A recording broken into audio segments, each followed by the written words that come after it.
रूस और यूक्रेन के बीच चल रहे युद्ध में हालात एक बार फिर से तेजी से बिगड़ते हुए दिखाई दे रही है, क्योंकि रूसी सेना की तरफ से यूक्रेन के कई प्रमुख शहरों पर एक साथ मिसाइल, ड्रोन और ग्लाइड बमों से किए गए हमलों ने पूरे इलाके को हिलाकर रख दिया। और इन हमलों का सबसे ज्यादा और सीधा असर रिहायशी इलाकों, बसों, इमारतों और आम नागरिकों के जीवन पर पड़ा है, जहां विस्फोटकों के बाद आग, धुआं और तबाही का खौफनाक मंजर हर तरफ दिखाई दे रहा है। शुरुआती रिपोर्ट्स में भारी जनहानि और बड़े पैमाने पर नुकसान की आशंका जताई जा रही है। डेनप्रो, जापोरिजिया और खार्किव जैसे शहरों में हुए इन हमलों ने सबसे ज्यादा नुकसान पहुंचाया है, जहां डेनप्रो ने कई इमारतें मलबे में बदल गई है और वाहनों में आग लग गई है। वहीं जाजपोरिया में एक यात्री मिनी बस और ड्रोन अटैक ने कई लोगों की जान ले ली और खार्किव में ग्लाइड बम हमलों ने पूरी शहर को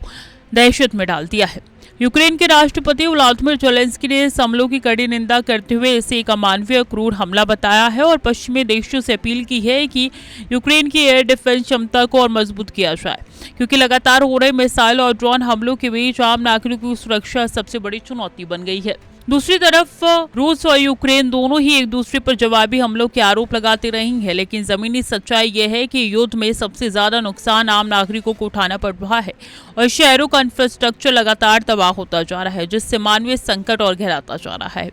ताज़ा हमलों के बाद यूक्रेन में भी कई हिस्सों में राहत और बचाव टीमें लगातार मलबे में दबे होने की तलाश जारी है लोगों की, और अस्पतालों में घायलों का इलाज जारी है। लेकिन लगातार हो रही बमबारी ने सामान्य जनजीवन को पूरी तरीके से अस्त व्यस्त कर दिया और लोग सुरक्षित स्थानों की ओर पलायन करने पर मजबूर हो गए। कुल मिलाकर ये युद्ध अब एक ऐसे चरण में पहुंच चुका है जहां आधुनिक ड्रोन और मिसाइल तकनीक ने लड़ाई का स्वरूप पूरी तरीके से बदल दिया है और अब ये संघर्ष केवल सीमाओं तक सीमित नहीं रह गया, बल्कि सीधे नागरिक जीवन को भी प्रभावित कर रहा है, जिससे ये पूरी स्थिति वैश्विक शांति और स्थिरता के लिए एक बड़ा खतरा बनती जा रही है।